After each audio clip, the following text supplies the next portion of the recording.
What's up, everybody? Welcome to another episode of Yala, your thrice weekly podcast where we talk about the hottest news with some interesting people and with a touch of what, Terence? Good old Malaysian humor as well. Good old Malaysian humor.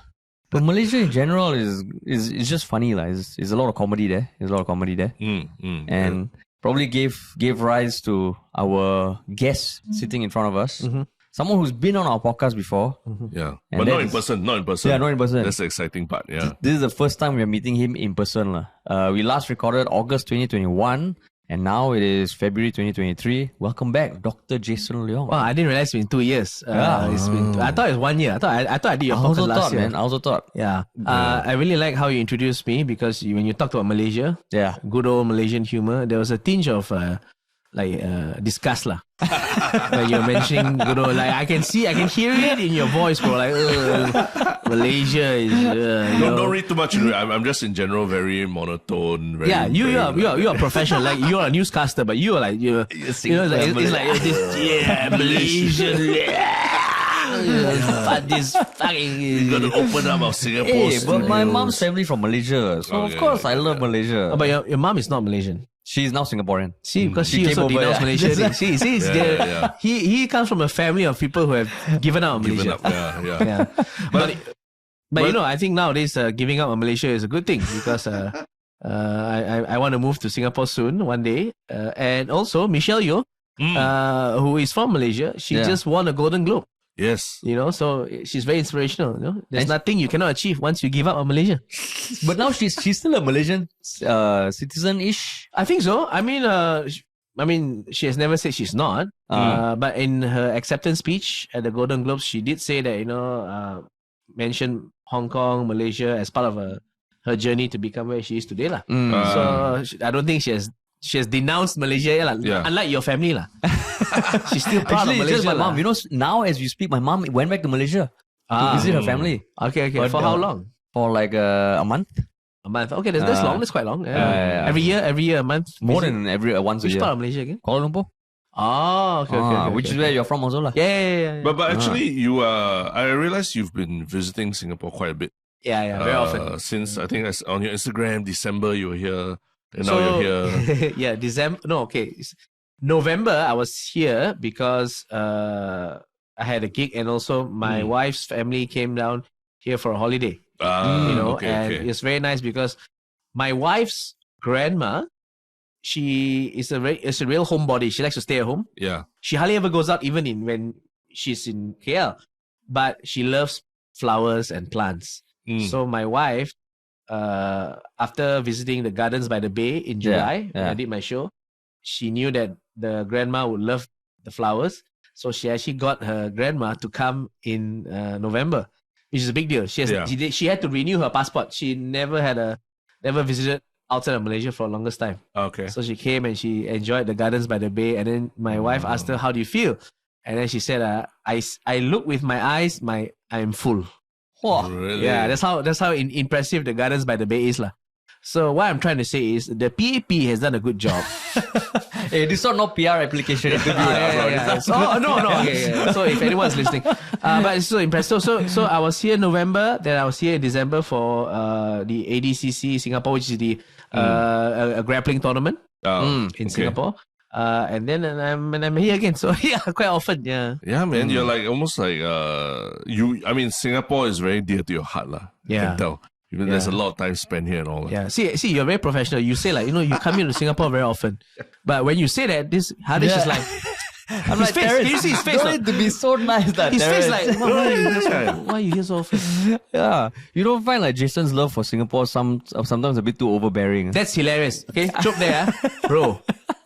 I hang out a lot with Faz, Faz and Rishi Budrani, and to a certain extent Kamarul and a few other Jackie, friends like bro, the Rishi and Faz, they absolutely hate it when I talk good about Singapore. No, I'm not talking about it. Just like, the roads are nice, public transportation. They're like, bro, you're disgusting, bro. Like, I feel this tinge of hatred, from the non-Chinese people in Singapore, And I want to tell them like, I didn't do anything to you. I'm from Malaysia. So stay in your fucking country. There we go. See, you see? You see? But now Malaysia got new dawn, and Malaysia got Yeah, that's Anwar and right. everything. He even came to Singapore and made friends again. Yeah. Made friends again. Even PM Lee said no, his relationship with Anwar is like no other, no. I think he said something like, it's like a relationship like no other. You can see it many ways. it? Yeah, he said that. He actually said that. He said that. Yeah. Correct. I don't know what he means by that. Does he say that to other visiting heads of state? I don't know. No, Yeah. I know that I think Mr. Lee Hsien Loong had Can say Lee Hsien Loong one. No need to say Mr. he had a maybe not so good relationship with the previous prime ministers, like especially with Tun Mahathir. Because Tun Mahathir had a fractious relationship with Mr. Lee's father. Yeah. And Anwar is seen as like an antagonist to Tun M. So maybe there's your enemy, the friend of the enemy is my friend. Yeah. So maybe there's but yeah, it's a new leaf lah, I guess. But still, I think reforms and big change, it takes time lah. But how are things on the ground? Like, I mean, the last time we spoke to you, August 2021, right? Yeah. Malaysia is a different place, political landscape. My God, you know, in August 2021, I believe the Prime Minister was someone else. It was maybe around the time of the Game of Thrones, that whole web. Was it Muhyiddin? Wait, Muhyiddin was how long? February 22. Yeah, I think maybe that time was also good. They were going to change to another prime minister. Maybe like two prime ministers ago. So it's prior to election, the politics was very fluid. Yeah. From 2020 to 2022, we had two prime ministers. 2023. So the elections kind of reset the whole thing. And even then, the current prime minister his political coalition doesn't enjoy a 2/3 majority or even a simple majority. Yeah. So he has to cobble together a simple majority with other, let's say, former enemies lah. Yeah. So it's a minority government lah, but it looks stable for now lah. Yeah. But actual tangible change and reform not yet lah. So, but you're happy lah about how things have developed since then. Most people like me are not happy, but we are not fearful because we almost had a very hardline right-wing government. Yeah.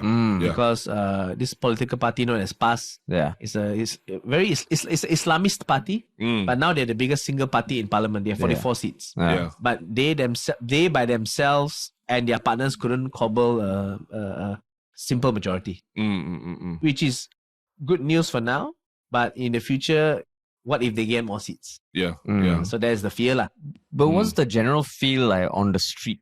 Like people kind of, because you say like for you, you're not fearful, but you're also not happy. But generally, is there an air of like it's a new day lah? Okay, I think this is the best way to describe the on ground feeling of Malaysians now lah. Yeah. It's like this. Like that lah. Like if we're not, we're not, the capital is not burning. Yeah. But we are still not like. Our ringgit is still shit, and things aren't really improving that much. Yeah. Our improvements are just a bit here, there, and our gains are always negated by failures elsewhere. Yeah. So it's just like So then what's the graph of emotions over the past few years? Because I remember 2021, I went up to KL, or start of 2020, and I was asking my uncle about COVID, and he said something like whatever lah, everything is just start of 2020. Yeah, the past few years, has it been like gone from like pissed off to like, oh, there's hope, then now it's like that lah, or it's always just like that? February 2020 was when the first coup happened. There was a betrayal within the governing coalition. Yeah. And then what happened was the government that we voted for was torn apart and then replaced by another government lah. And they were not doing a good job. They didn't do a good job curtailing COVID. They didn't do a good job preventing deaths and everything. So, and then the then Prime Minister suspended Parliament, declared a state of emergency. Yeah. So we were like the only country that I know that had to declare a state of emergency to handle COVID. But he just wanted to silence dissent. So that was very thorough lah, because like COVID around the corner, economy is doing bad, and we didn't have Parliament. So then when things started reopening again, and then he got overthrown by another coalition. Yeah. So that time things were stabilizing, but still not doing a fantastic job lah. I see. Then elections came about. There was some optimism. or there was some optimism. Okay. And then after that, now things are a bit better than previously lah. So, but as a comedian, because a lot of material and all that, you remember, I think during COVID, you were doing a lot of videos on YouTube and they also talked about political situation in Malaysia lah. So now that things are like that lah, you know, it's more stable and whatever. Do you feel like there's less to bitch about, less material as a comedian? Oh, well, see, in Malaysia, there will always be a wealth of material. Oh, is it? Material is non-stop. Non-stop. If I do a stand-up comedy show just on current events and political news, right? Yeah. I think I can easily do a half-hour show every month. Every month. It's ridiculous stuff every month. So yeah, there will never be a shortage of material lah. Okay. From politicians and politics in Malaysia.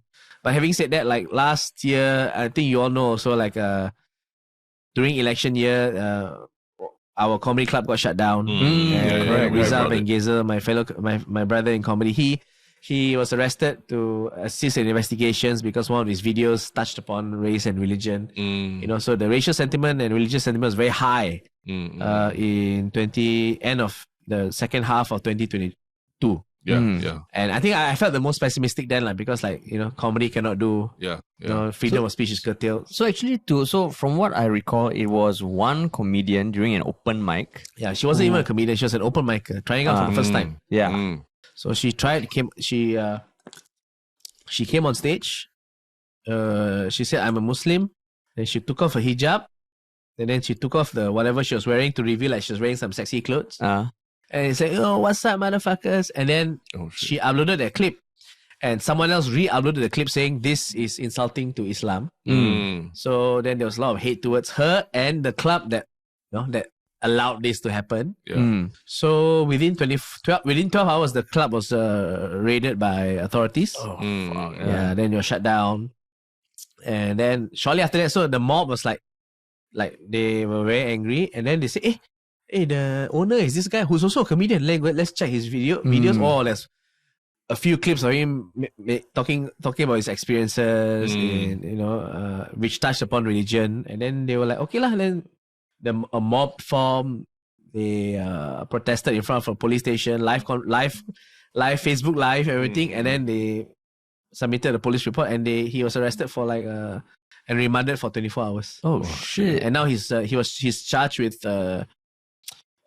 Section 233 of the Communications and Multimedia Act, which is uploading videos with the intention of annoying people. I mean, I'm this layman phrase lah. Yeah. But the word intention is there, so it's a very nebulous law because like who can judge or arbitrate intent? Because as a comedian, I'm telling you, he uploaded the videos with no intention of annoying anybody. The intention is to gain exposure, make people laugh.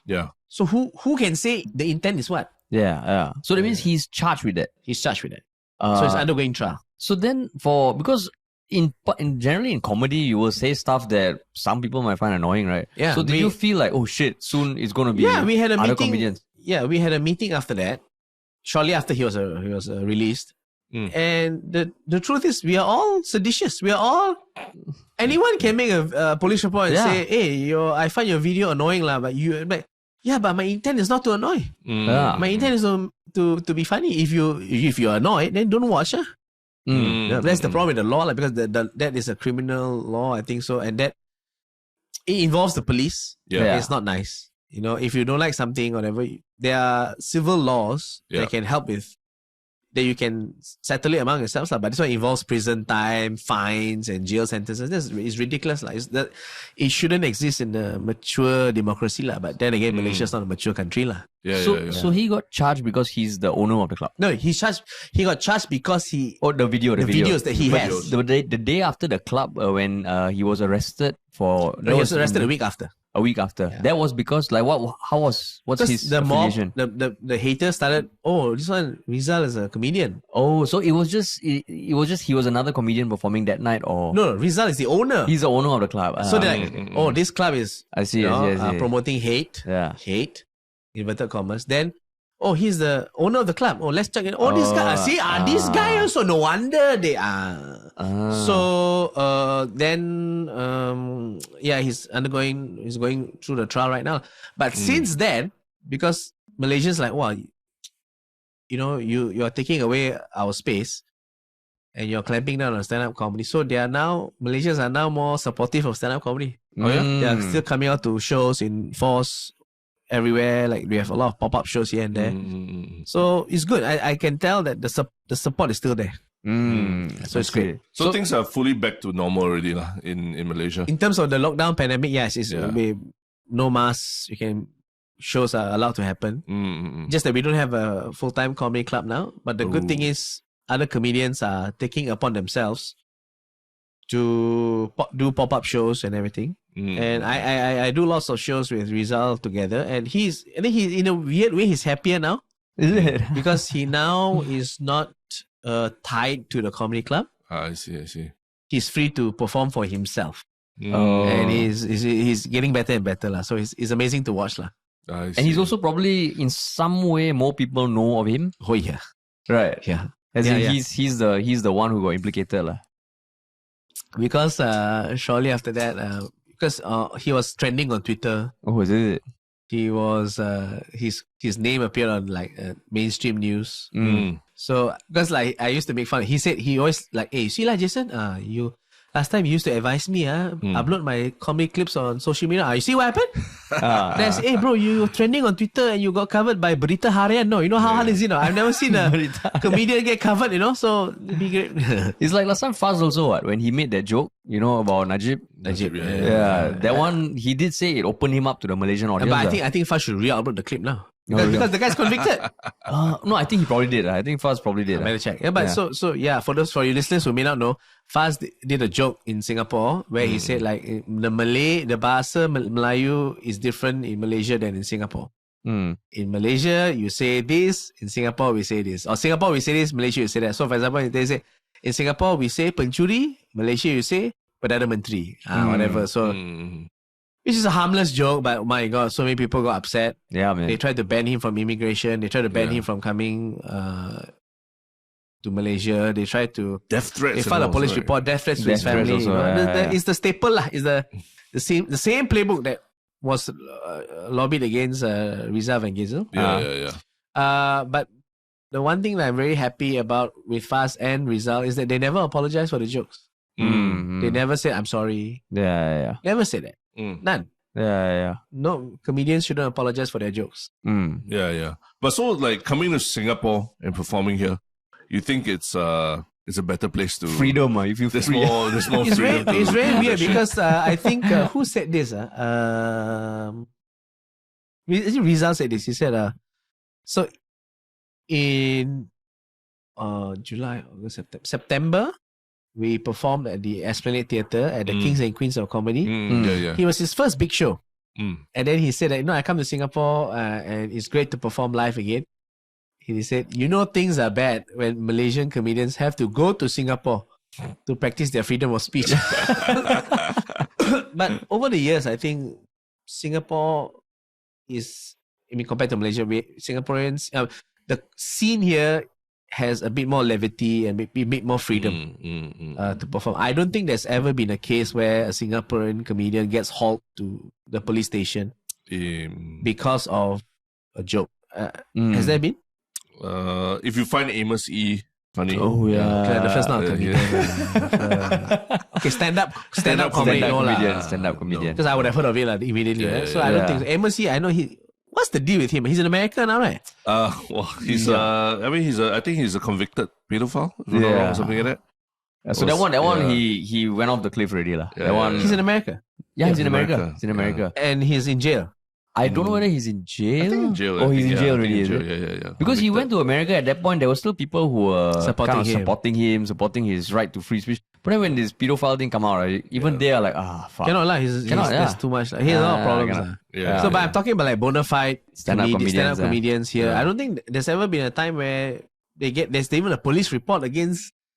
But you think just from talking to like the comedians in Singapore, you think there are clearer no-go areas? Like, okay, this one you don't make fun of. I think Yeah, I think I'm getting the impression that a major no-go area is like making fun of individual politicians, like the prime minister, or any individual. But I think making fun of politics as a whole and the political party as a whole, I think seems to be fine now. Someone told me that when they apply for their permits, make fun of politicians, okay, but the moment you touch upon like LGBT stuff, that increases your rating to like 18 and above or whatever. If you make fun of politicians, you can go NC-16. Yeah. Is that the case? I mean, LGBT content is very contentious, lah. Still contentious. Even after repealing 377A, there's the depictions of LGBT things in media. Like in Malaysia, right? Same thing, right? Yeah, so that's the funny thing, right? So in Malaysia, for now, you can make fun of politicians, no problem. Individual politicians, okay. Politics, political parties. But if you touch upon religion, royalty, these two, you will get into trouble. Religion and royalty. But politicians, no problem. But when it comes to the LGBT stuff, it's weird because I think there's a bit more freedom in Singapore than Malaysia. Malaysia, we will ban any films with like minor depictions of gay couples. Or, recently also there was one Buzz Lightyear, Thor, correct. Thor also. Right, in Malaysia, right? This was not banned in Singapore, right? No. Malaysia Buzz Lightyear because there was a kiss. A kiss. I think. A relationship between. There was a suggestion that there's two moms or something like that. Dual mom family. Then the Buzz Lightyear Thor one, I can't remember. It was because I think the female soldiers also some hint there. Nice. With Natalie Portman. I didn't watch that. And then last time we banned Beauty and the Beast. Oh yeah, yes, that one. Right, that one Singapore didn't ban. Singapore, no. Because there's one character who had a love bite on the belly. So suggesting like Gaston is gay. Whatever correct. Malaysia will ban one. It's so stupid. Yeah. It's so stupid. Like I'm going to watch the movie and then I become gay. I think. No, but now Singapore, it's also interesting because ever since repealing 377A, it's almost like, okay, we have repealed this, but the people who are against it, they are energized. They are tightening down. So I think there was a big debate about even in schools, to what extent should it even be broached? And like it's almost like, okay, the government has given you that, so everything else we need to be tighter. Oh, that's sad. Yeah. So like for example, so government says gay sex can, right? Yeah. Right? Yeah. Gay sex not illegal, but everything else. What do you mean? But like how you say, it's, I think because the change that was made was that is repealed, but the definition of marriage is now can only be decided by parliament, which is now, but currently in the constitution is man and woman, right? Yes, correct. Yes. Currently it's man and woman. And I think they moved away from allowing the courts to decide what a marriage constitutes. So now only parliament can decide on it. Yeah. So you can't like bring a case up to the court saying, oh, actually a man and man getting married also is a marriage, right? Yeah, and the reason because there was a case that did that. Oh, okay. Yeah. Meaning? And they tried to appeal that, this gay marriage is constitutionally a marriage. Because in the constitution it says between two individuals. There's some gray area. I don't think they won the case. But I think the belief was that if people can start bringing this up to case, there might be in court. So then it's become subjective, there's the judge, So what they did was they shifted it. Okay, it can only be decided in parliament, with the argument being that we're not saying that this is set in stone. If you want people who are more supportive of LGBT marriages, then vote them into parliament. Yeah, which is quite an interesting take compared to other countries, So that means, okay, let's say now there's a gay couple who wants to get married. Yeah. What happens? Constitutionally now, it's still not possible. It's just not possible. Yeah, it's not possible. It's not possible. I see what you mean. So it means, but if you vote more, LGBT friendly politicians into parliament, then they can change the definition of what marriage is in the constitution. Right. So basically, the message is like, okay, we are putting it in parliament so that it can be debated. It can be democratic, which is, I mean, there's some merit to that, right? It's interesting. Well, my friend Sam C was telling me about how interesting the politics are because when they were repealing the thing, then when they debate the motion to repeal, obviously it's going to be repealed. but the government, the PAP, they lifted the whip. Oh Yeah. No, sorry. The opposition. Yeah. Workers' But Party the lifted PAP the whip. maintained the whip. Yeah. And the opposition lifted the whip. So I asked my friend, I said, why would the PAP maintain the whip? Because obviously the motion is to change, right? And then they say, they maintain the whip so that some of the members of parliament who are not for it, they can stand up and just say this homophobic stuff. But I have to vote because the whip. I have to vote for, but that allows me to no.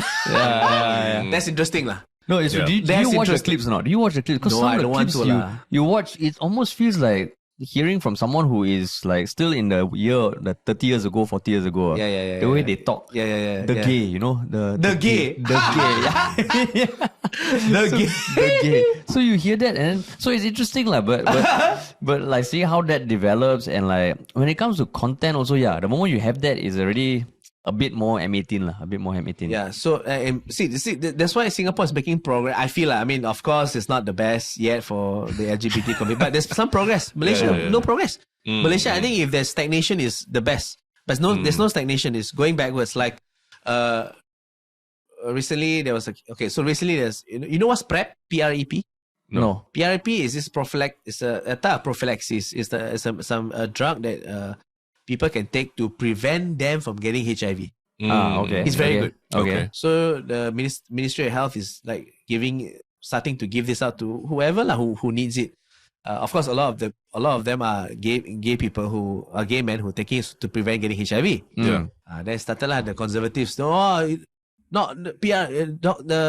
doctors shouldn't give PRP to Muslim doctors shouldn't give PRP to patients because that means you are condoning the act, LGBT, right? And it's like this nonsense. Like healthcare is healthcare. A doctor should treat everyone regardless of whether Muslim or not Muslim, gay or not gay. But that has seeped into healthcare. So it's just I think it's a suggestion vocalizing it but it's not law lah. I mean, it's not doctors law, can still prescribe whatever it is, but the fact that it's very vocal now to not to like discriminate healthcare based on your sexual orientation. Is the general public very vocal about this kind of stuff? Yes, but you see, I'm on Twitter and social media, so social media, you will see someone say, cannot give PRP to homosexuals. Then the civil society, what's this? Like me? How can you discriminate healthcare? But that's just social media. Maybe in the kampongs or out of town, rural areas, they may have different views that they don't voice out on Twitter. But definitely there's no talk about repealing because our version of 377, which I don't know what it is. But it's still there. It's still there. And there's still there. Blowjobs are illegal. Blowjobs is a crime. Heterosexual blowjobs also a crime. Yes, apparently. Unnatural sex. Unnatural sex. Then what Singapore is... How is blowjob? Because it doesn't result in procreation, bro. Which is the only reason why people should have sex. Say again? It's the only reason why people should have sex, to procreate. My God. You have to memorize that if you become PR, no? Oh, really? Yeah, okay. But then I have to, if I apply for PR, should I be in favor of 377A repealing or not? I don't know. Is the government? Repeal already. Repeal. So you don't even need to talk about it. But blowjobs is a crime. It's a crime. That's why I never have blowjobs. That's why you like coming to Singapore. Singapore, wife is not here, so. But speaking of blowjobs, what a segue! You were talking about practicing BJJ this morning. Wow, Terence! Wow, we're waiting for that. We're waiting all day for that. No, but you sucked me in with the 378 talk. Jiu-jitsu. Yes. You practice. You've been a long time practitioner of jiu-jitsu. Yeah. The last tournament, like I said, I was on here, Singapore, 10th December. I've been doing it for a long time. I think since 2018, I started doing actively. I started training seriously because one of my friends, who is a year older than me, he was diagnosed with cancer. Oh shit! This is at the age of 2018. Is how many years ago? 5 years ago. 34 years old. So it's very, very, very young to have cancer. But despite the cancer diagnosis, despite having to go through chemo and everything, he still came and trained like 4 or 5 times a week. Oh, yeah. So like if he has no excuses, then we who are cancer free should have no excuses also lah. So I just trained regularly and became better and better lah. So like now I train regularly lah. Okay, but I mean, Fuzz also is a very big BJJ practitioner also lah, right? Yeah. He's a blue belt. He started training also like 4 or 5 years ago. Like take it seriously. Yeah, it's good lah. There's a growing. Jiu-jitsu is becoming more and more popular now. Yeah. It is. Like so, and somehow among comedians, there are people among comedians, it's basically Peters, Joe Rogan. Joe Rogan, long time. He's an OG. Long time, OG lah.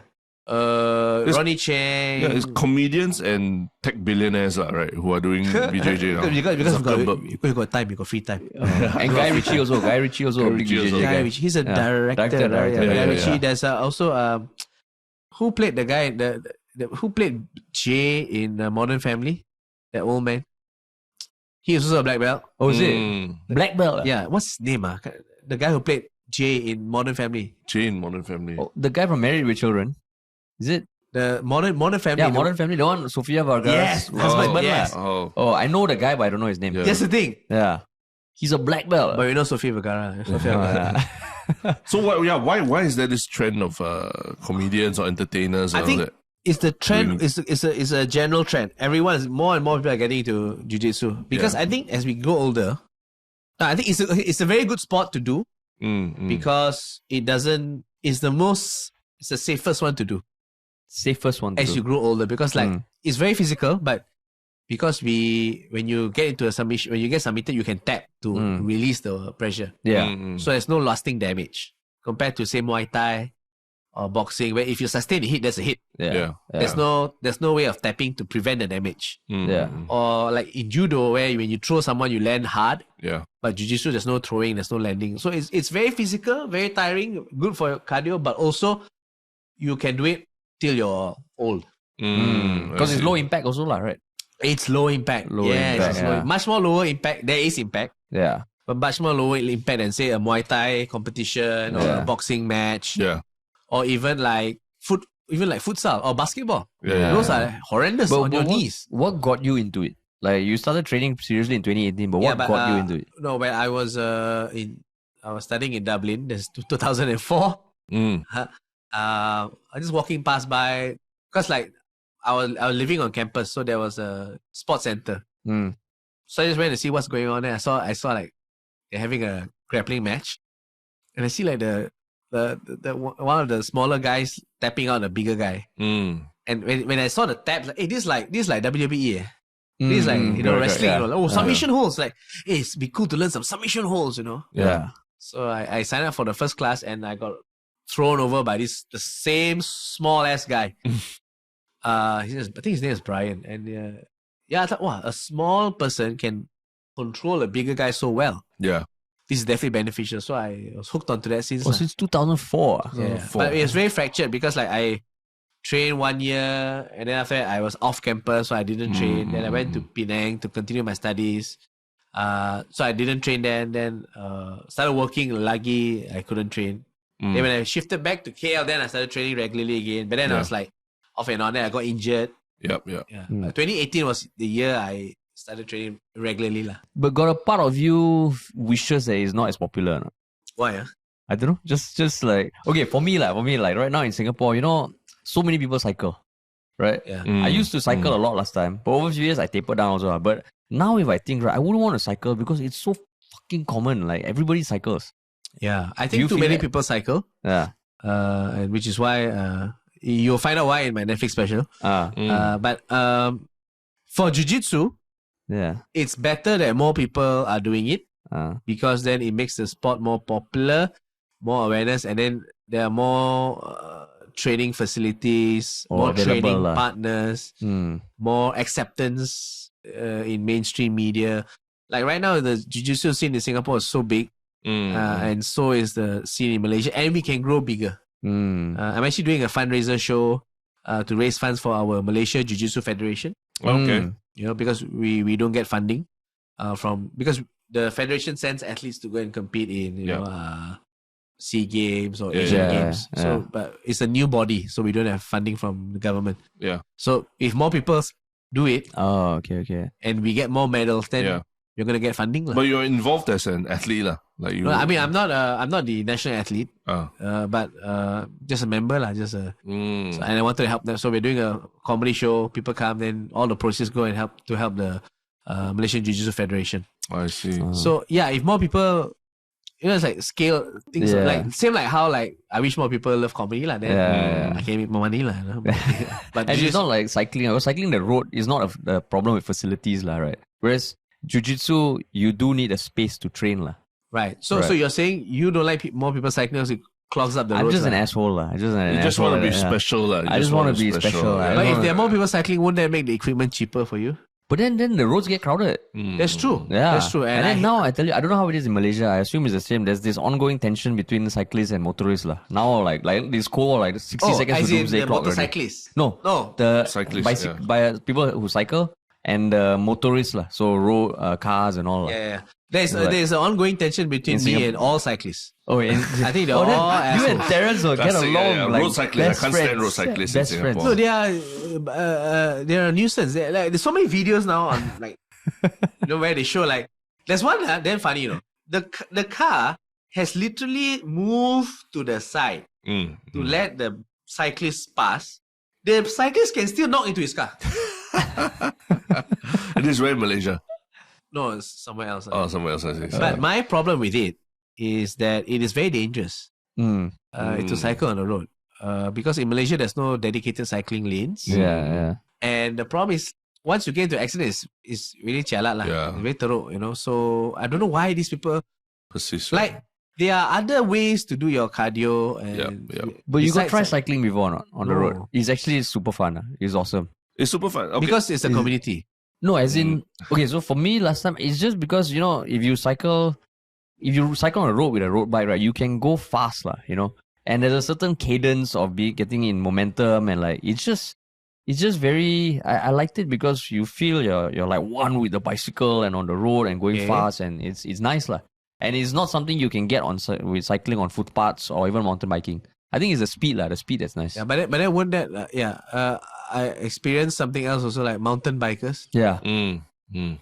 Assholes, man. So you because you're hiking on the hill. Yeah. And then suddenly, hey, kring, and then whatever, hey, got coming bell, through. Some got bell, suddenly, and then they go to like this. They're cycling really fast, like zoom.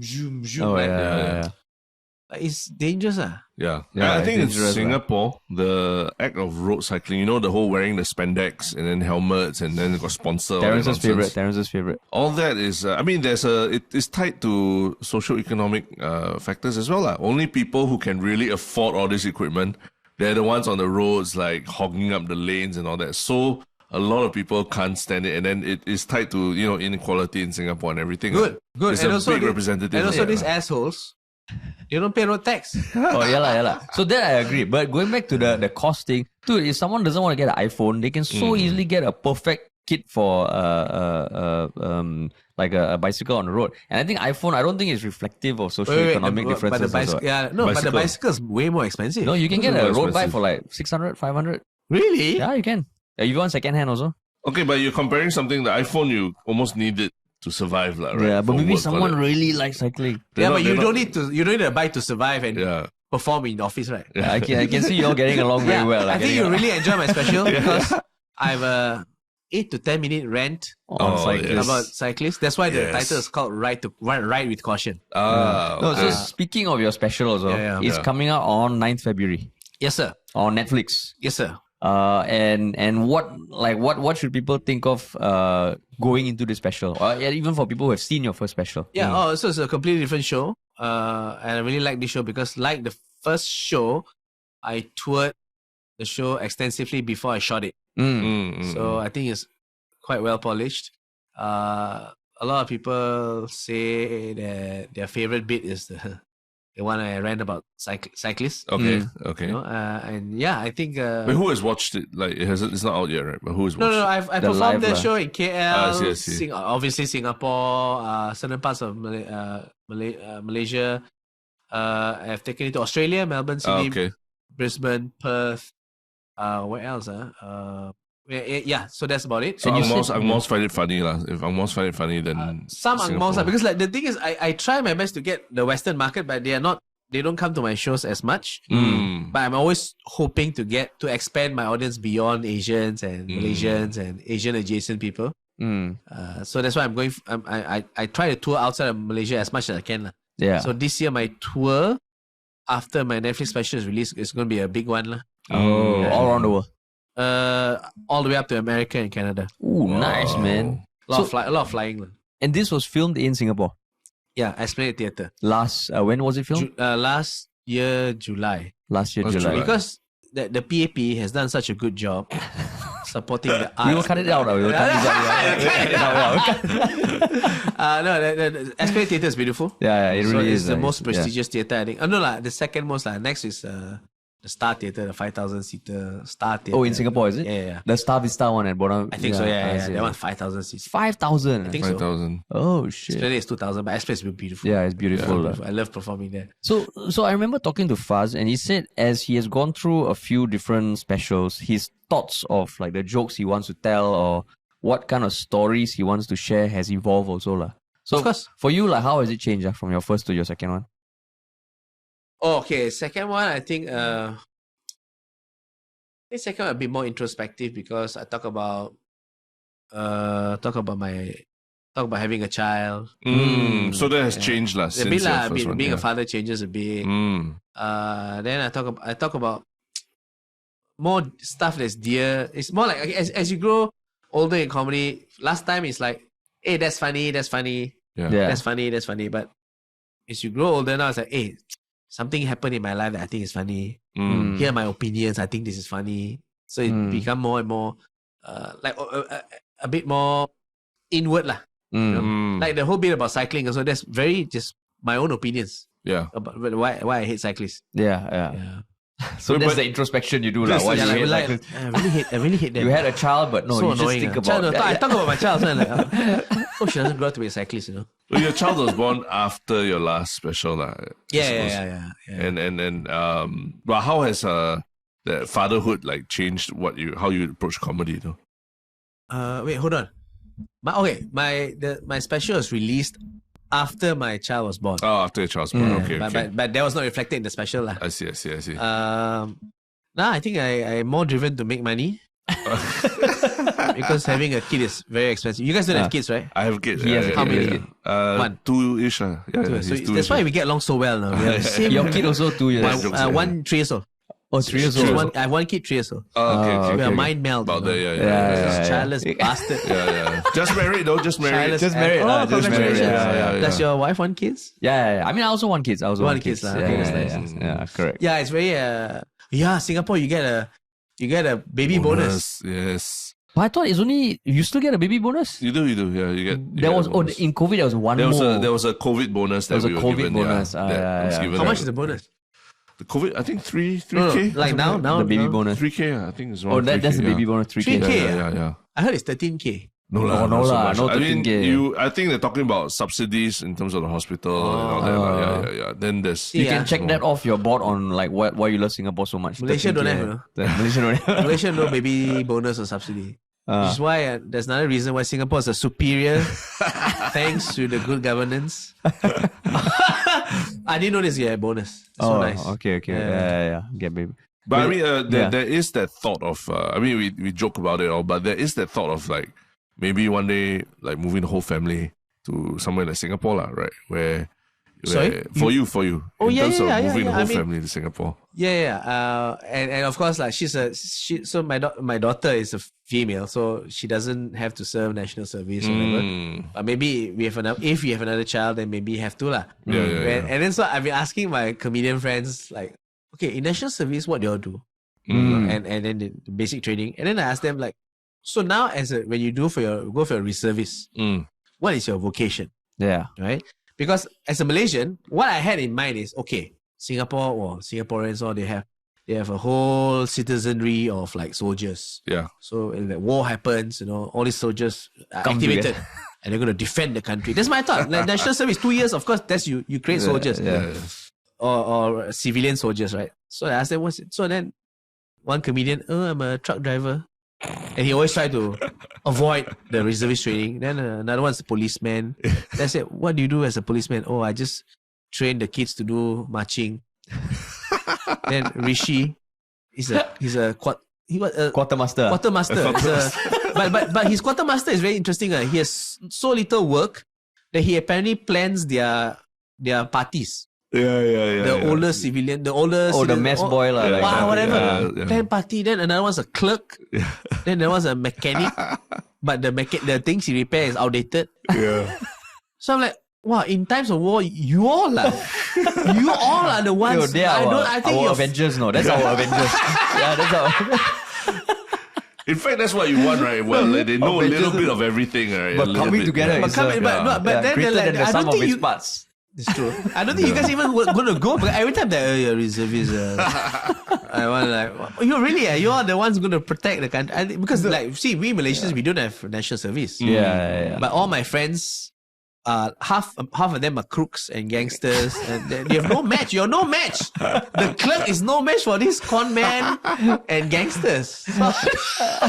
No, Rishi will plan a party for them. Get them spike the drink. And then the clerk will report all this. But Rishi is a special case. He has moved on beyond serving the nation as a soldier.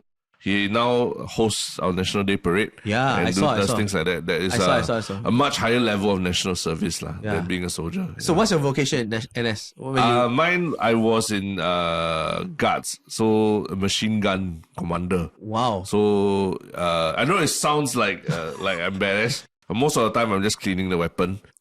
Carrying it around but I know how to operate it lah. Nice. So I could kill a group of 1,000 people with a machine gun if I needed to lah. But yeah. See, this is badass. I was an infantry officer.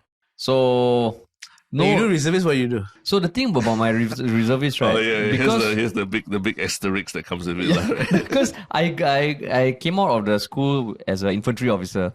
But I got pulled to another unit. Wait, you went to cadet school? Yeah, I went to cadet school.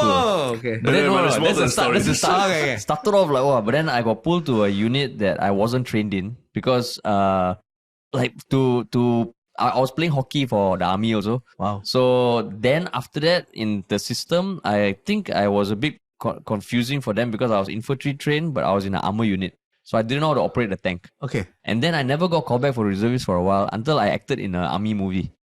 Then they found out oh fuck, this guy is missing in the system. Then I started getting called back. Then because of an injury, I got downgraded. So now, right, I don't know what I do. Yeah, that's the short answer. I don't know what I do. So I will also be part of that crew. Okay, what do we do? We don't know. You act in zombie army movies. And then I realized half of able-bodied men my age who are doing reservice, half of them got knee injury. Yes, that's true. But their knees look fine. Yeah. They just something like the knee injury always comes once a year. Correct. Exactly. For 10 days. No, but you'd be quite surprised. Some people, when you're a bit older, they enjoy the reservist because it's time away from family. It's time away from commitments. It's, you go to camp, you stay there overnight, but you can go out at night. You can go out at night, hang out with your buddies in camp and things like that. Like if I was working in a corporate company, maybe the first job, you do the work, maybe you don't feel that strongly about the work. Reservist is great because you still get paid your salary. Yes, they have to pay you. Yeah, and then you can tell your colleagues, guys, I'm going for reservist. I can't help you with that project. I can't, But actually, you can if you can. You can. But I don't want. You don't want. It's hilarious. And then after, so in national, when you do your reservist, do you actually also get called to the front lines to see anything or nothing? Front lines. It depends on your vocation. Yeah. Hardly lah. I would say rarely. Yeah, usually just training. Yeah. So it's just simulation after simulation. That's why it's a lot of people feel it's a waste of time. The only front lines is I know people when there was natural disasters around Asia, they get deployed there to kind of help with the efforts. Oh, they do? They do. Or even during COVID. I think COVID also. COVID, they had to get people to pack masks and stuff like that. Yeah. So they got then the super also. high flyers, a few of them got sent to Afghanistan for some of the... No, not for reservists. Those are the active. Regulars, For reservists, rarely would you ever. Right. But you think Get that's that sort of something you would want to do, like if you ever became Singaporean or like, volunteer and do some national service? No lah. Or maybe they need a medic lah. Yeah, medic, correct. But do I have to go through the 2 years of thing? No need, right? There is a bond period lah. You have to. Do I have to do the national service for 2 years? I think if you volunteer, different, I don't think so. Yeah. There's a volunteer call. I think there's a volunteer call. Will you speed track the PR application process? Potentially. You do it for 5 years first. 5 years? Yeah. That's slow track lah. That's slow track lah. No, but then, like with the whole question of like, you see all the shit happening in Ukraine and Russia and you think about your borders, and I always think, if Singapore went to shit, right, would I stay or would I fight? And I think my answer has evolved over the years, and now I can safely say I will stay and I will fight lah. That is very profound. Yeah, because when I was younger, right, I think maybe as you get older, you got more attachment to this place, and you realize like, fuck, life is, as people start, like loved ones start dying also, you realize, hey, fuck, this life thing is quite precious, and if another country comes and fucks with you, I do think that a good amount of Singaporeans will stay. I think. The interesting thing about the Ukraine war is that I have a friend who is married to a Ukrainian woman.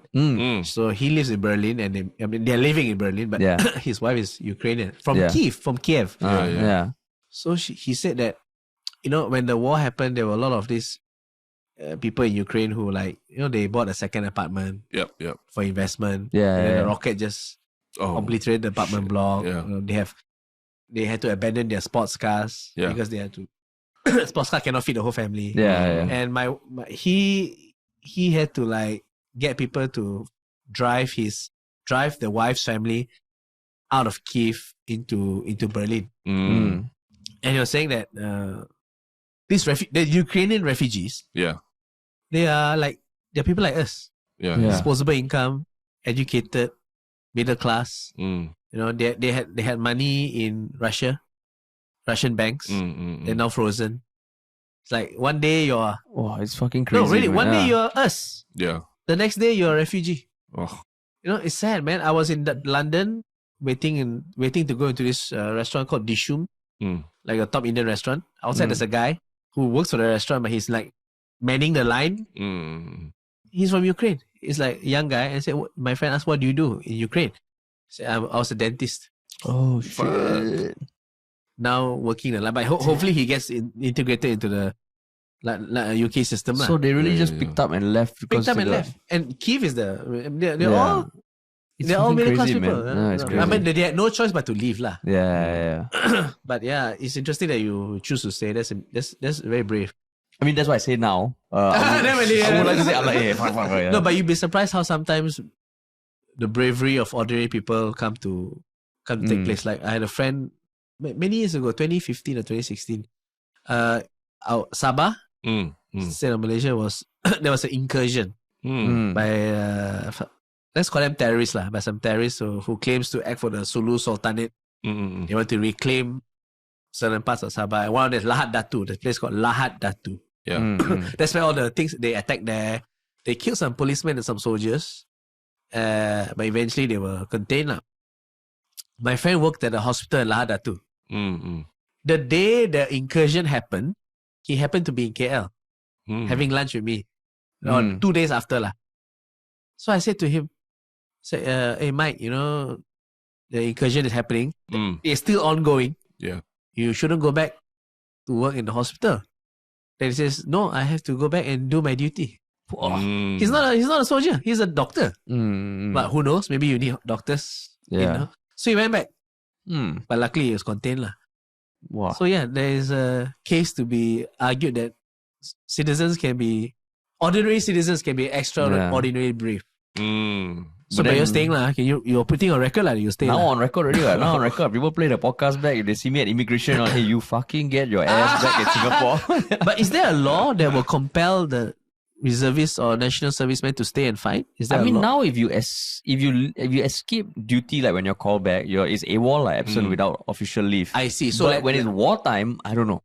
If it's wartime and they call you and you don't go, is there a law? That one I don't know. I'm sure. I mean, all the laws about our reservists and all that are quite strict. Yeah. You can't fuck around with it. I think the moment you're born, even you already get the letter you will get the letter about, oh, you are Singapore citizen. Boys lah, you get Singapore citizen, and you'll be required by 12 years old or something to register and make sure that everything is in line for you to become a soldier in Singapore. It's like the Grim Reaper like that lah. Yeah. Come for you at 12 years old. No, earlier than that. I think but you're told at 12 years old that you have to register or something, is it? When you get your IC, like your identity card. And you can't just like, I denounce my citizenship and leave or anything like that. That's also against the law. The good thing is about it's against the law to denounce your citizenship. Is that like you can't do it. There's no avenue to do that. Yeah. You can't just there's no choice. Like if you want to give up your citizenship when you're like 13, you can't. Yeah. Or something like that as a man. Yeah. But 12 can. I think there's a cutoff. There's a cutoff. Yeah, it's really young. It's not even close to 18. Yeah, people who want to migrate also, they have to think like, our kid is turning so and so. If we want to leave, we leave now. Because otherwise, if you leave, you still have to come back and do reservists. If you leave after 13. Even maybe before. I think before that. Before that, yeah. But I was reading about national service and how does it end? There's a graduation parade on March, right? That's for training, like when you're training. There's a pass-out parade, there's a commissioning parade. That's the best, lah. Your parents will be there. But then after that, you still have the rest of your NS. Because depending on where you get posted, lah. But it's not the end of 2 years. End of 2 years, there's no ceremony or anything. There's some parades and stuff, lah. Depends on what like for you had, lah. Yeah. Once if you're in the unit, usually there'll be some kind of like you finish your syllabus, you finish your curriculum kind of thing. Then there'll be some big mission. Then after your family invited to come and watch. Wow. All these things. So what he said, that difference, right? If you're in unit, right? That basically means you're in an active unit where you do a lot of your training is on missions and that sort of training exercises. The other part, if you don't go unit, then you do office work or you do planning or stuff. So most people prefer the field work. Depends. Some people, they want to chong that because you get pushed to your limits, right? Oh yeah, obviously. But even in the office, I think the clerks and all that, they also have when they finish NS, they also go out for drinks and all that. Oh, that's the passing out parade, I'm sure they do, But their own parents don't come. Like they pass out, They pass out from drinking. It's not really a passing out parade, They pass out. Yeah. But I mean, if Singaporeans do get activated, the good thing is there'll be numbers, Don't know what the survival rate will be, but there'll be numbers. Yeah. It's like you see that in the army movies, the ship door opens right when they beach. Yeah. Just the numbers, certain amount of people will get destroyed first before some people. How do you apply to be the bag?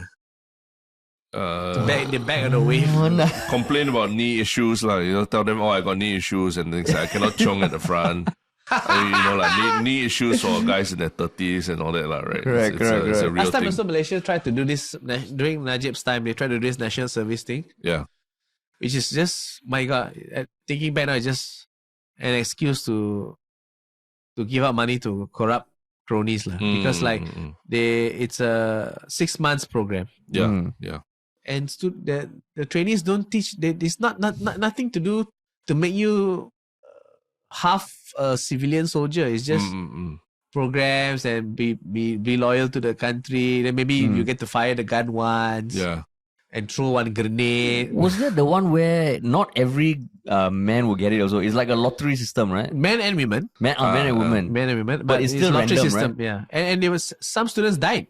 Oh, really? Because they were ill. Oh, I see. And then they all food poisoning. And six kids died. Yeah. So, and spent billions for nothing. Waste of money. My cousin went for that. Then he told me once the training was cancelled because the bridge, it was a ghost and they needed to get the bomo in.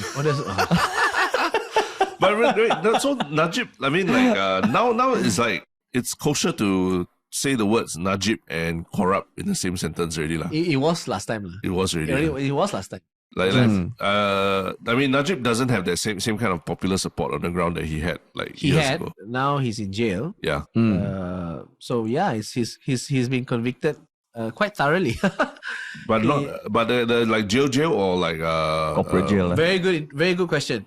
Very insightful. So last I read, he was in jail. Then he was transferred to the a rehab hospital because of issues. Yeah. So he's in a more comfortable. I don't know lah. So, but last I heard, he was transferred to the Cheras rehab hospital. Okay. Which is more comfortable than a prison cell. Yeah. I guess if you're a VIP prisoner, you get this kind of special privileges lah. And anything for Rosma? So Rosma is she has been convicted at the High Court. Her jail is like, I don't know, like 10 years, but the fine, because the fine is a percentage of how much you are deemed corrupted for, right? So her fine is almost 1 billion ringgit. Oh shit! If she can't pay the 1 billion, I think another 30 years is added to her sentence. Fuck, 1 billion ringgit. So, but she's appealing the case, so she's not in jail. She's there's a stay of execution pending appeal. I see. I think maybe another 2 years before she, if things go well, 2 years before she enters jail. Yeah. Shit. That means now under house arrest or something. No. Appeal pending, stay of execution pending appeal. Oh, Means you're not guilty. Oh, okay, I mean, I see. You are found guilty. Yeah. But you're on appeal, right? Okay, so we let you appeal, and you don't go to jail until you exhaust all your appeal. The idea is that if you actually are not guilty, then you spend those nights in jail. You cannot take back away.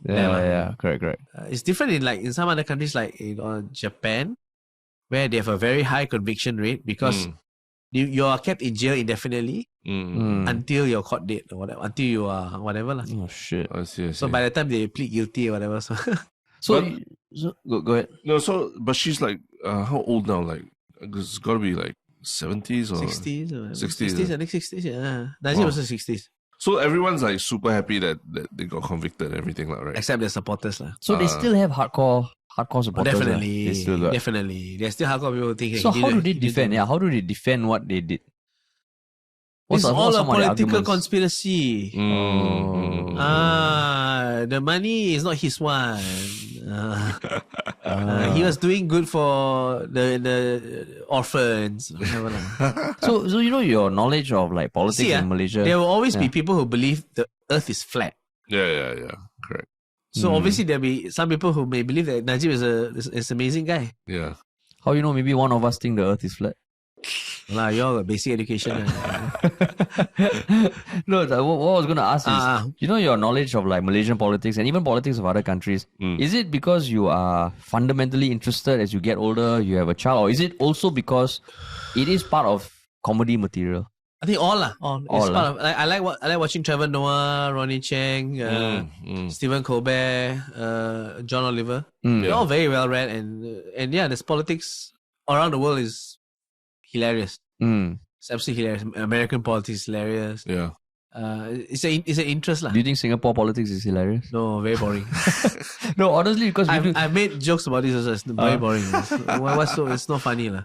Because recently the biggest hoo-ha recently from Singapore is like, apparently some minister said something which affected a lot of other like site operators who conduct activities for children, right? So now like he made a mistake or something, and then like major hoo-ha.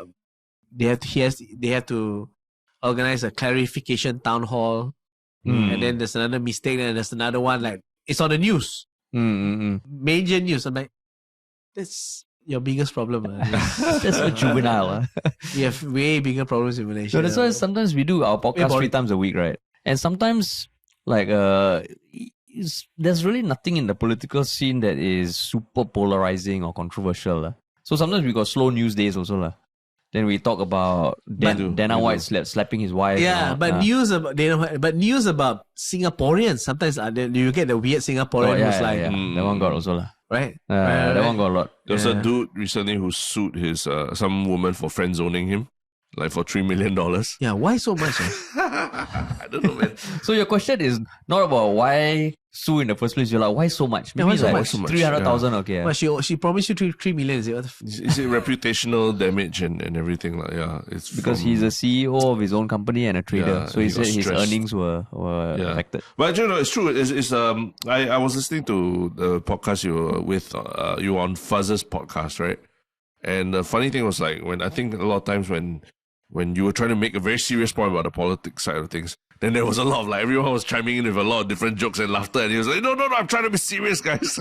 Yeah, this shows you how unprofessional Faz is at his podcast. No, in Singapore we probably take it much more like politics, whatever lah, PAP will just take care of it lah, right? But is the PP losing ground year on year? Oh, wow. The Big last question. election, they bounced back a bit. I think they got the previous election before that. I think it was less than the before, but this election was better than the previous election. Because during COVID lah, you need stability during COVID. During COVID. I would say now there's a lot of questions about inequality lah in Singapore. It's good. Yeah, it's good. inequality is the big problem that we're facing now. Especially now with everything, the property prices booming. And It's crazy. Yeah. But also like just I mean today I think Parliament sitting. There's a lot of discussions about. There's one particular MP, for example, she's taking up a job at Grab. Literally. How is that possible? While you're an MP, she's an even MP, for a Malaysian politician, that's a bit weird. Yeah, it's like it's such a clear conflict of interest, but they just say, "Oh no, but I'll be fully transparent and above board." But you can't be, even if you're transparent, so what? It's still a conflict Even of the interest. role, right, is director of public relations, public policy. Yeah. How the fuck, like, even if You're voting on policy. Exactly. And You're even a if you legislator. don't actively make a decision that exploits your own leverage, if you're talking to a vendor, for example, right, where they do government business and all, and you are going to pressure lah. Okay, if I say no to this, am I saying no to Grab or am I saying no to PAP? Yeah. So it just feels like, what? How the fuck does that make sense? Yeah. See, that's why Singapore, you all don't know how to do this kind of things. Singapore, everything. Come explain, tell us. You know, Singapore. Okay, so let me get it straight. Okay, so this member of parliament got a job at Grab Yeah. as what director? Director of public policy or something. Public policy. It's so stupid. Why you put everything on paper? Let's say I'm Grab in Malaysia. Let's say I'm company X in Malaysia. Yeah. I want the MP's influence, right? No need to. Let's just give the MP some shares in the company. This can be private. Don't have to declare. Right now, the MP is invested in the company's interest, and therefore the MP will whatever. And then I can say when you meet people, that, she's the board of director. Yes. She's the. But you don't have to declare. You don't have to publicize this. And then you do avoid these problems. Yeah. You don't even have to Malaysian declare. style. Don't have to put on that board of directors. Whoever is like shareholder. Bro, I think you just fast track your PR application. No, you fast track. PAP was like, we need this guy. This guy knows how to handle. This is basic Malaysian knowledge. Because while you all go learn national service, we learn this bullshit. How to cover.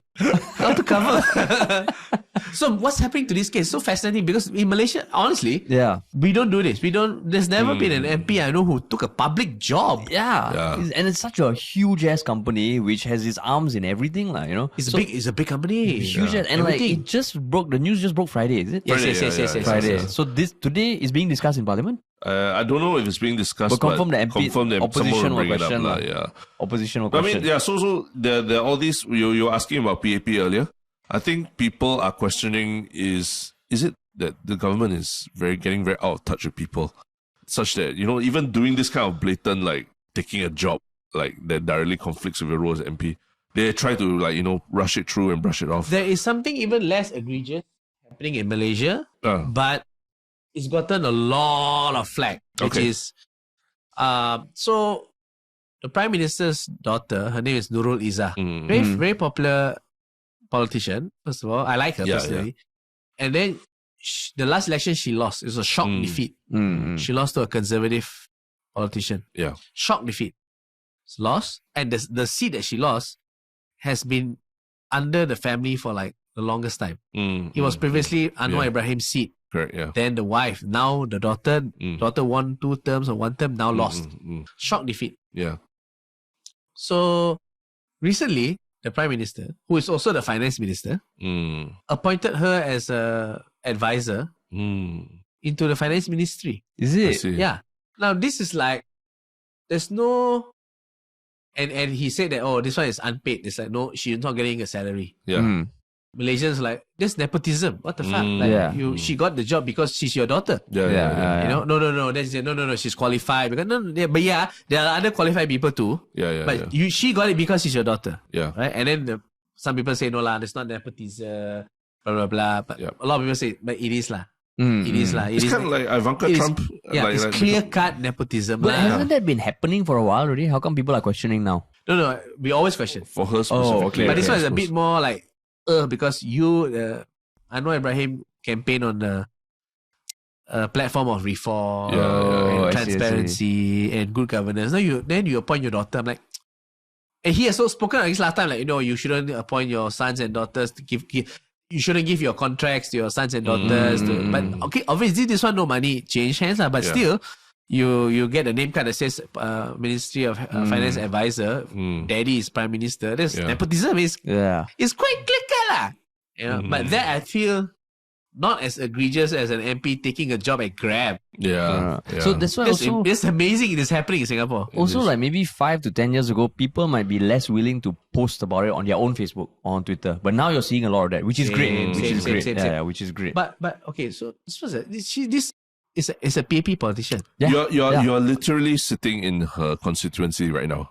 She is the MP of this constituency. But how did the party head say okay to this? Surely she must have said, hey guys, I want to work at Grab. Yeah. Okay. So that's why the thing. That's why people are it's interesting. Like, like are they so out of touch? I'm a Malaysian and I'm like, you serious? You shouldn't do that. And the role especially. So I'm assuming there are details that we haven't got access to because it just dropped on Friday. But also a bit funny to drop on Friday. It's an unpaid position. Exactly. Because it also dropped on Friday, and whenever news come out on Friday, you always have this feeling like, okay, is there a reason why they put it on Friday? Yes. Because then the news cycle takes a break, right? No, it's always on Friday. Usually news like put it on this, Friday. They want to bury it.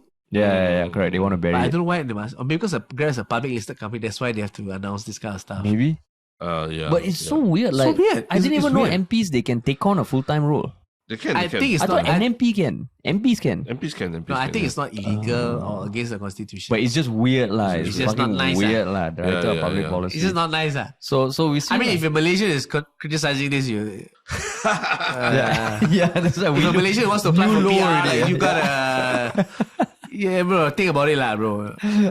No, but I don't know how he got approved. Why they even thought it was something that they could fudge their way through. But if she, in her role in Grab, manages to reduce the Grab fees, hey, impossible. There's no conflict of interest because it's aligned with mine. So expensive now, Grab. Exactly. Grab, my God, so expensive. No, so you come to Singapore, you must download the competitors also. Gojek, Tada. Then you do double. Must do double. In Malaysia, people use Grab lah, and Grab is there are a lot of alternatives, but Grab is the only one that's reliable. Really? But it's expensive. It's expensive also. It is expensive. No more promo codes or no more discounts or anything. There was once where they were like, Oprah's, every day just promo code. They were trying to kill Uber lah. Yeah, they were trying to kill Uber lah. But now they killed it. It's killing us now. Yeah, killing us. But how important is Grab for the average Malaysian? Like urban Malaysian, most of us have cars. Okay. Public transportation is not reliable. But even with cars, you get stuck in jams. But most of us have cars lah. Okay. Yeah. So food delivery or that not that important. Food delivery, yes, because then they arrive on motorbikes. Okay. So it's quite important. Yeah. Okay. But recently Grab has people are having a bit of falling out with Grab because the prices are increasing. Okay. The delivery prices and everything. So it's like, but the good thing is it keeps a lot of people employed lah. Yeah.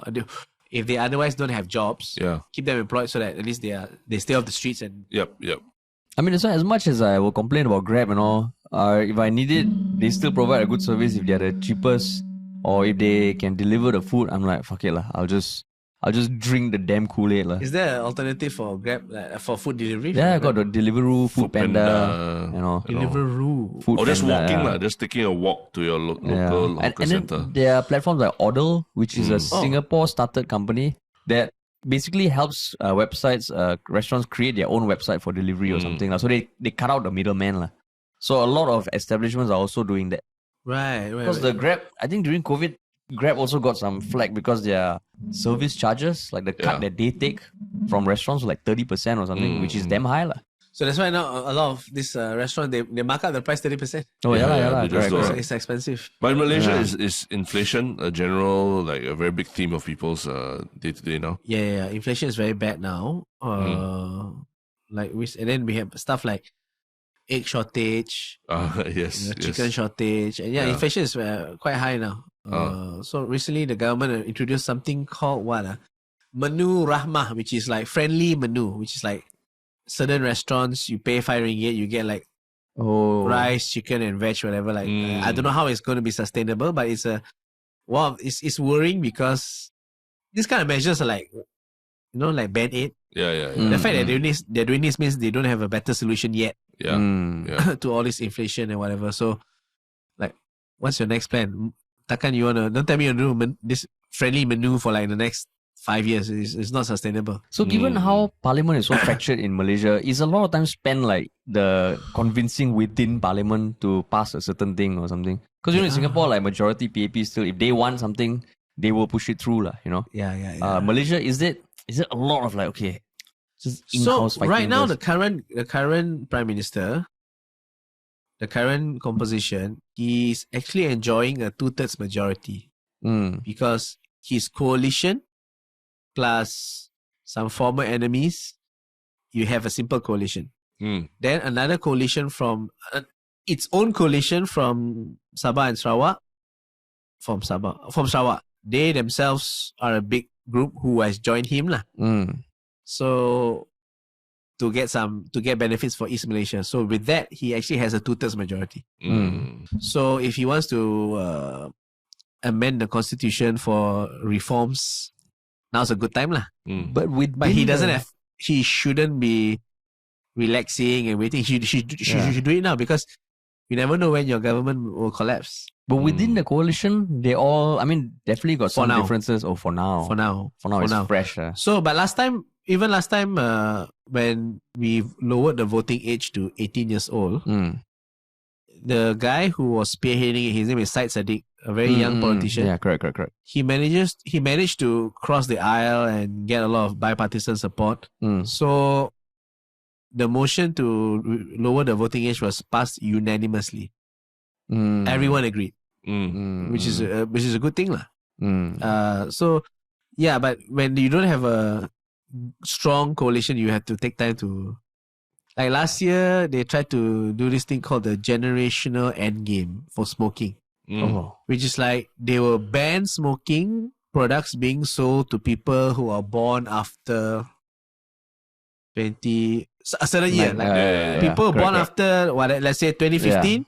Cannot. You will buy never be able to.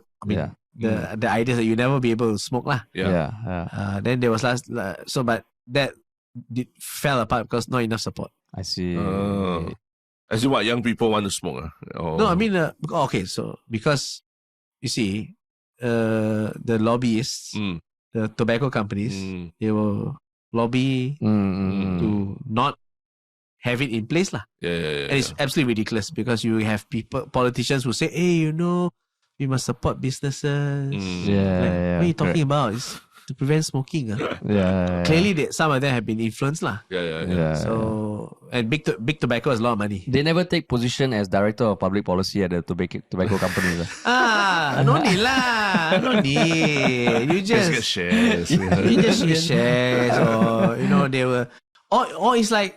Another simple way is okay lah. The next election, I will fund your campaign lah, whatever lah. I mean, allegedly, this all just speculating. Allegedly for legal purposes. There's no need to join the public listed company and announce one. No need. If PAP needs a strategy director, they should contact me lah.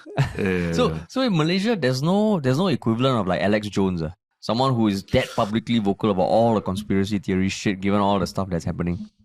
I don't think so. Don't have? Don't think so.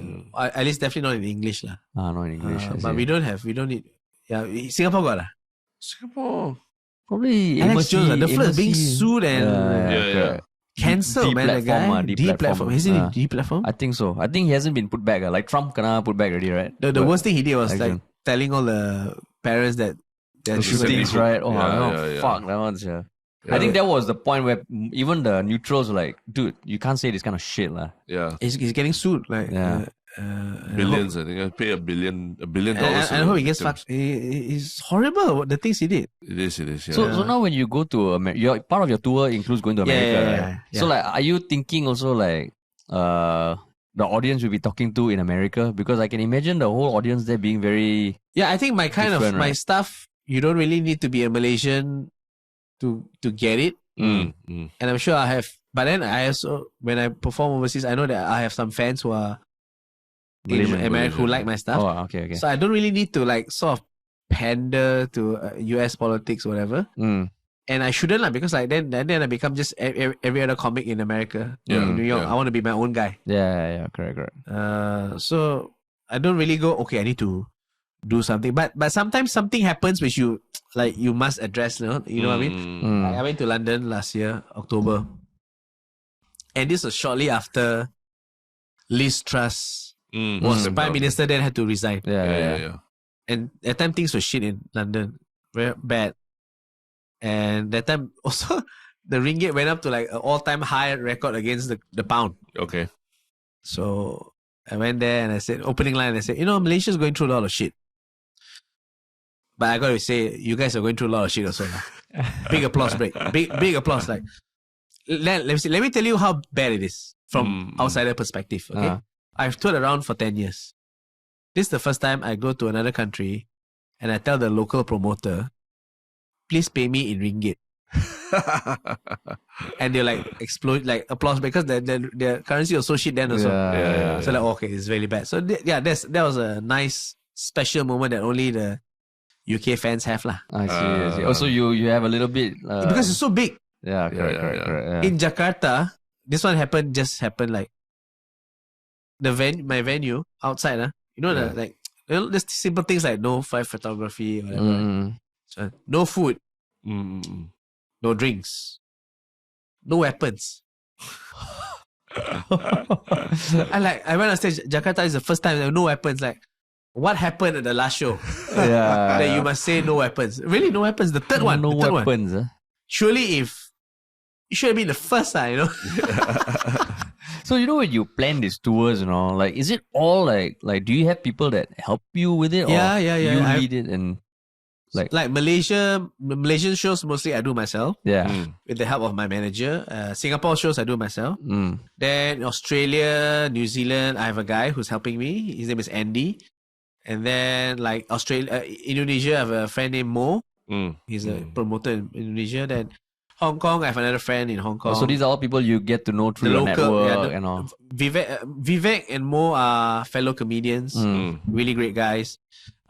So you just need someone you can trust lah. Yeah. But Malaysia, Singapore, I don't need, because I know the market so well. Okay. So like, during COVID, you were trying a bunch of different things also, right? Like coming on your podcast, coming on podcasts, all these things. Doing online streaming, doing comedy shows online, doing videos, which really helped lah.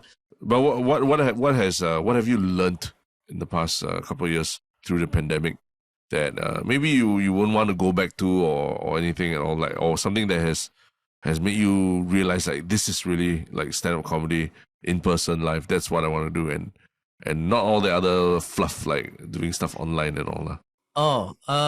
I think during the pandemic people learned the value of arts and entertainment. Oh, really? Because they're stuck at home. Okay.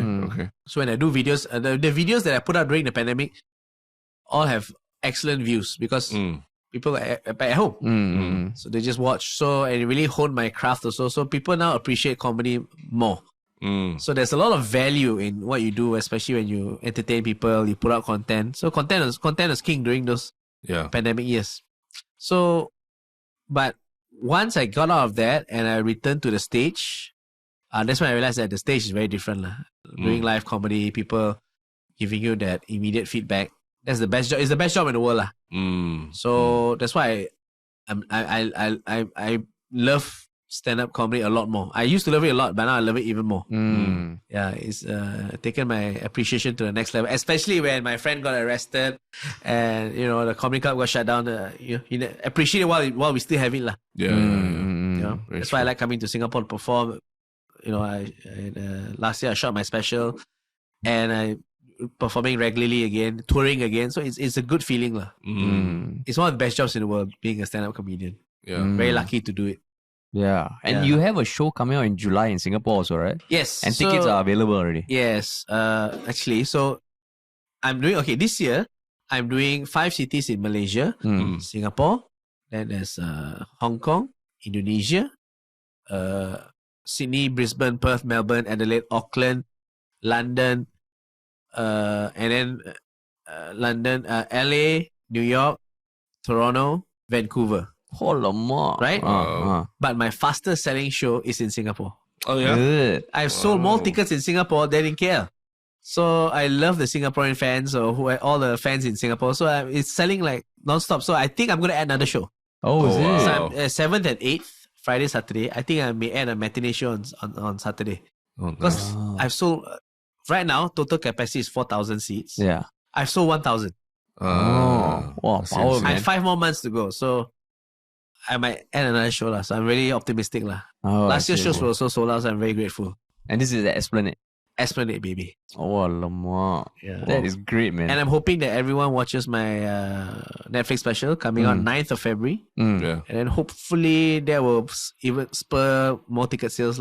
I see. Yeah. So it's coming out 9th February. It's called Ride with Caution. Ride with Caution. And your tour is called? Brain Drain. Brain Drain. So that will be the core of your next special. So Brain Drain is this year's tour. And then I will probably shoot Brain Drain and record it and produce it so that it'll be a special that I can hopefully sell to Netflix again or some other whichever streaming platform will offer me $1 million. Mediacorp lah, bro. Mediacorp. Mediacorp. Million. 1 million sing. Depends what current million sing. I don't think they've ever had a stand-up comedy special yet. Maybe you can hook me on Mediacorp. Can. Million. Another checkbox on your PR application, Mediacorp production. Really? Yeah, actually, yeah. Hey, if they pay me million sing, why not, man? But it'll be heavily edited, I'm sure, right? Very, very. Have you ever thought about doing anything on OnlyFans or not? OnlyFans. I have thought of it, but not. No, I'll do OnlyFans, but not comedy, is it? Not nothing sexual one. It's just like okay, for 10,000, you can put your price right. $10,000, I will say I love Feng Shui or whatever.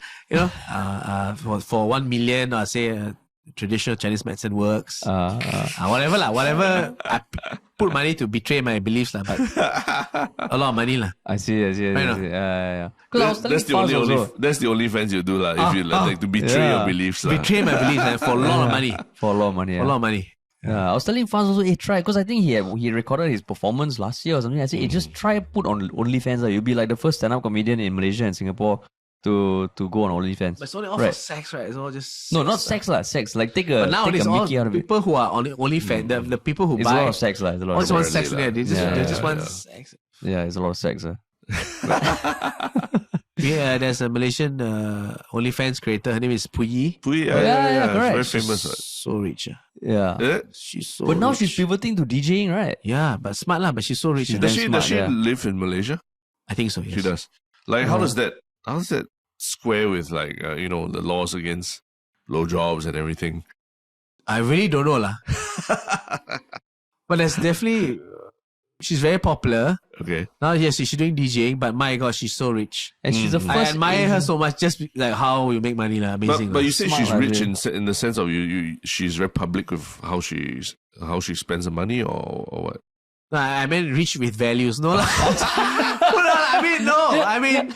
yeah, she has a Porsche or whatever. But she's younger than me, and she got so much money. And she's the first Asian to be the cover of Penthouse, I think. And was it Playboy? No, Playboy shut down. Playboy Oh, still around, Penthouse. right? Penthouse. Yeah. Penthouse. And she's starring in a movie that's coming out soon. Yeah. With Vika, right? I saw the trailer also with Vika. Yeah. Amazing work. Yeah. Amazing. I'm in awe of her career. Yeah. Yeah. Would you say that outside of Michelle Yeoh right now, she might be the next most watched Malaysian? Maybe. I mean, she's got 20 million followers, man. Wow, on Instagram. 20 million. Yeah, Holy 20 million. crap. 20 million. 20 million. Wow. 20 million. But yeah, man. The next one is Nigel Ng, who has 7 million subscribers on YouTube. Oh, yeah, Nigel she's- Ng. Nigel Ng. 7 million. What sort of content does he do? Uncle Roger. Uncle Roger. Oh, Uncle Roger. Oh, Nigel Ng. Nigel Ng. But he's based in London, right? He's Yeah, he's based in London. 7 He just million finished touring. subscribers. I don't know how I can't even count that number. is he seen as part of the stand-up? Yeah, comedy scene? he's a great stand-up comedian, and he started as a stand-up comedian. Yeah, Then he hit on Uncle Roger. That's why he can go and tour because he already had the chops. I see. Now he found the fans. But he tours as Nigel Ng, not Uncle Roger, right? Or Okay, both? I've not watched the show yet, but what he does is he comes out as Uncle Roger, interacts with the crowd, goes back in. Then comes His out as opening Nigel act Ng. comes out. Then he comes out as Niger. Oh, that's smart lah. That's smart. Smart because but he's so successful now. Yeah. I mean, I respect how he from there. Then even his podcast is super successful. His touring and all. The Haya podcast, Yeah, the Haya he's podcast. becoming his own media conglomerate lah. Yeah, that's great, man. That's great. Yeah. So it's now. So I've been telling my friends in comedy that overall, I think we're entering a golden age for stand-up comedy in Asia. There was an initial wave where we all started our careers. This was in 2010. But there's a second wave coming where we're entering like a golden age of stand-up comedy where everyone loves comedy. People come out and support. I see in Singapore, I see in Malaysia, despite what has happened. I see in Manila, I see in Indonesia. It's happening. The second age, the second wave, which will be the golden age of stand-up comedy in Asia. So I tell all my friends who are in comedy, just keep doing keep it. sharp, keep working because it's going to come. So when it comes, you don't want to get left behind. You want to be ready to ride the wave. Yeah. It's coming. What happened in the first wave? Like people got rich or... No. The first wave is just, it happened. Stand-up comedy happened. So after Russell Peters became viral with a clip, 2004-5, where 34, 50, you know that. You're gonna get a hurt real bad. Yeah. Malaysia, Singapore, Hong Kong, Manila, Philippines, Indonesia, India, all started our stand-up comedy explosions, which mutually exclusive of each other because we never interacted. Yeah, our scene started same time. The English same time. We all had the same trajectory. Everyone, and then we met and they go, It's been growing ever since. It's been growing ever since. And I think in the next few years there'll be a lot more of the like say Hollywood or the more mature markets are going to turn their gaze towards Asian comedians. So that's one. And then our own fan bases, our own countries will love stand-up even more. They're going to support stand-up comedy even more. So this is the second wave. So do you see Russell Peters as like one of your all-time heroes? He's like the Jesus of Asian comedy. I met him at Montreal at the Just for Laughs festival in Montreal. He just finished his show and I was watching the next show. So I saw him at the backstage and I said, hey Russell, I'm a comedian from Malaysia and I see you also do BJJ. I said everything, all the things to make it seem like we have a connection lah. Then I said, you started the comedy revolution in Asia. Then he said, that's a lot of pressure. So he's coming to this part of town. He's coming to KL 20th February. He's coming to Singapore 25th February. Okay. So I'm hoping to meet him. Maybe he does BJJ so I can hopefully roll with him. That's true. That's true. He really that set was very eye-opening for Asians. Yeah, even for my family, like everybody loved it, and I never seen them and people share. go, actually, Asians can do stand-up lah. Yeah. Correct. Asians are funny. I started exploded. Yeah. And now there's a whole new market thanks to that clip. But cool. So I mean, people can get your tickets it's online available already. Yes, tickets to my entire tour available at jasonleong.my. Tickets are very, very cheap. And then my second special on Netflix, Ride with Caution, is available 9th of February on Netflix worldwide.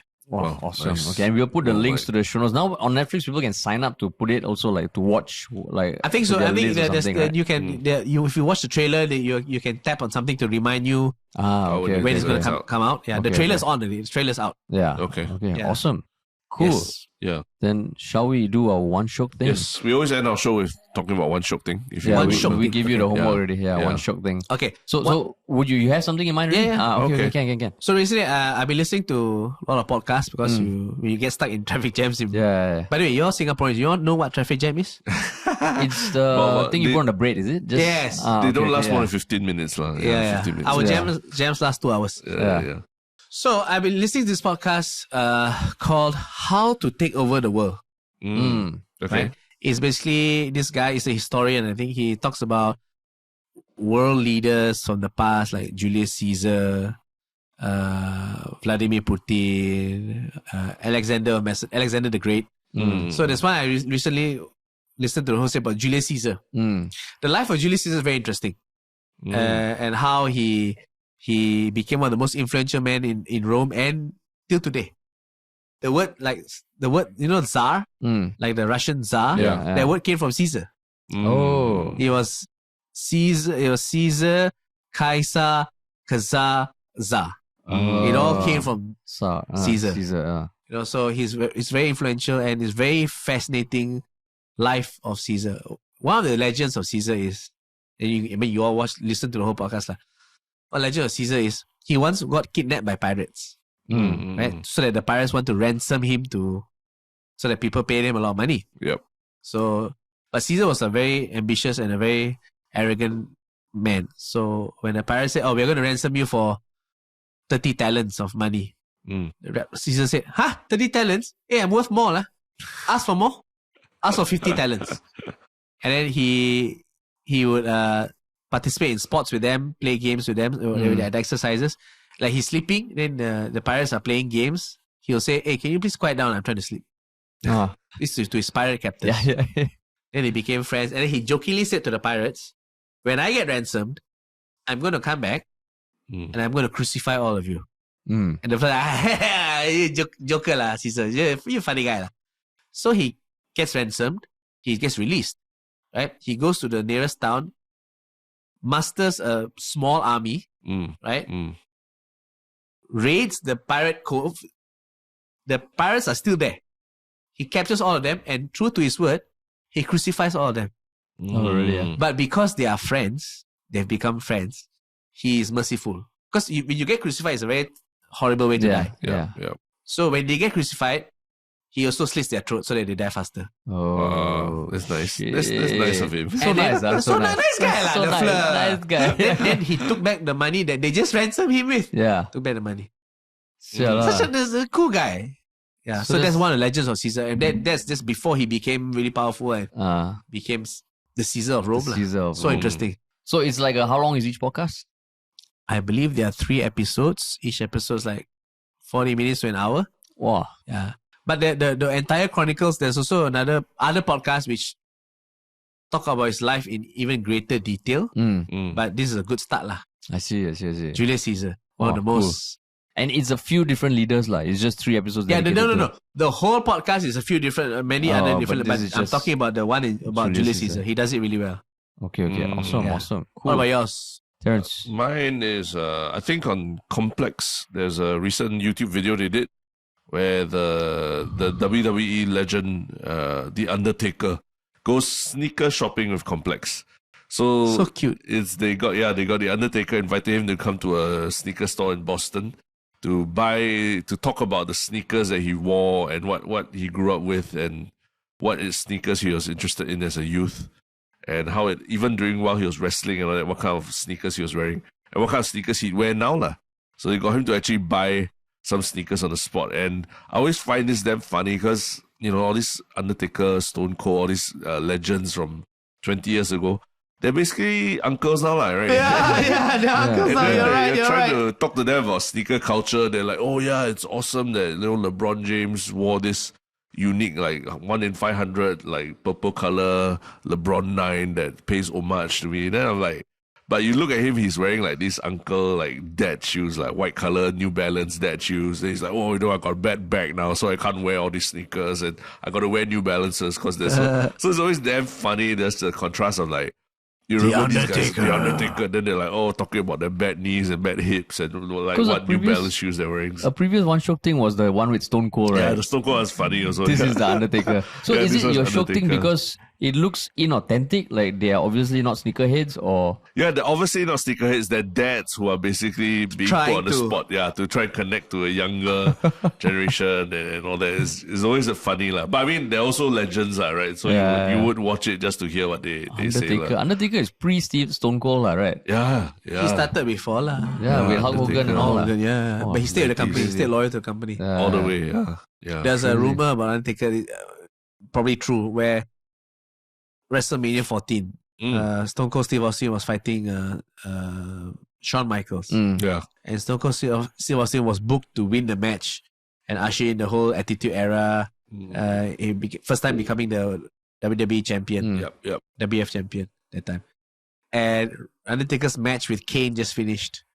So but then so his match finished, and the next one is Stone Cold Steve Austin. So Undertaker goes to the back, and then he stands by the side where he knows Shawn Michaels can see him. And Shawn Michaels at the time was very known to be a diva. Yeah. And they were worried that he would not do business, as they call it. He would not lose to Austin cleanly in the middle of the ring. Yeah. Or you're trying to fuck it up. So Undertaker stands by the side. He knows Shawn Michaels can see him. He starts taping up his wrists. Is it? Didn't say anything. Just tape up his wrists. The message is, you don't do properly, I'm gonna fuck you up. Fuck you up when you come back. Oh, he was always known as one of the big guys in backstage. Like he would enforce discipline and scold people who fucked up or were out of line and things like that. And plus, it helps that he's 6'11". Yeah, that big guy. Big guy really. Yeah, big guy. Yeah, big guy. Yeah. Size 15 shoes. I learned. Yeah, he wears size 15. Cool. Okay.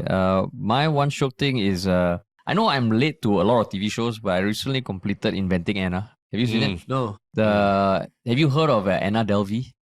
No, so sorry. There was this case of this German heiress who came to New York wanting to start like the Anna Delvey Foundation, which was meant to be like the most exclusive arts clubhouse in New York, like an entire building dedicated, and she was 25 lah.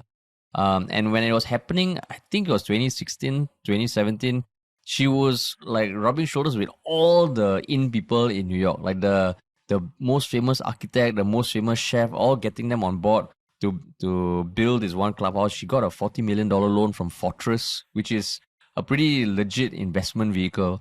And she was 25 lah. So there was just all this, like, wow, on Instagram she was posting living the high life of New York, and she was known to be this German heiress, like with a trust fund of 70 million from her dad.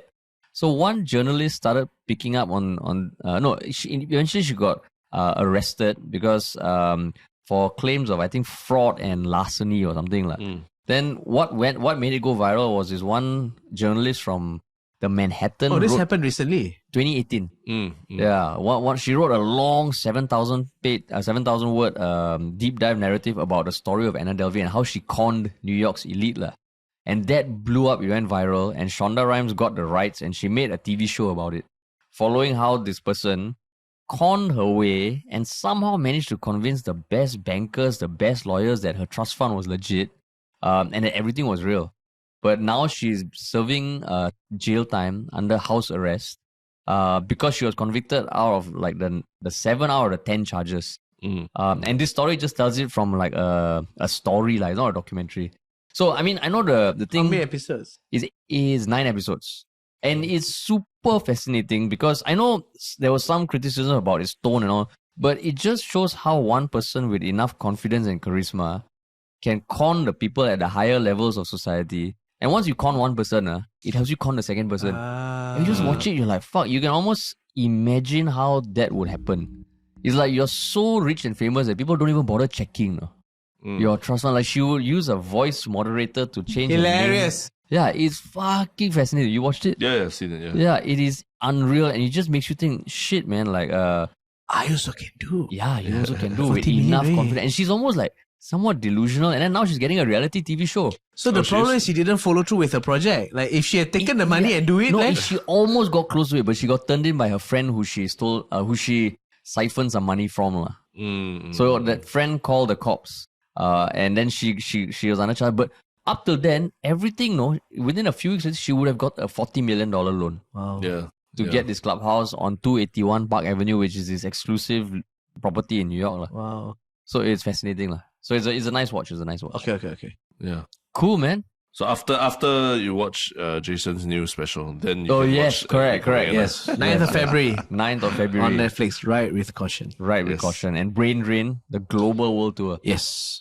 Awesome, man. Awesome. Thank you so much, guys. No, thanks for coming. Love you guys. Anytime you're in Singapore, just come. Yes. Yeah, can. PAP the best. PAP the best. Okay.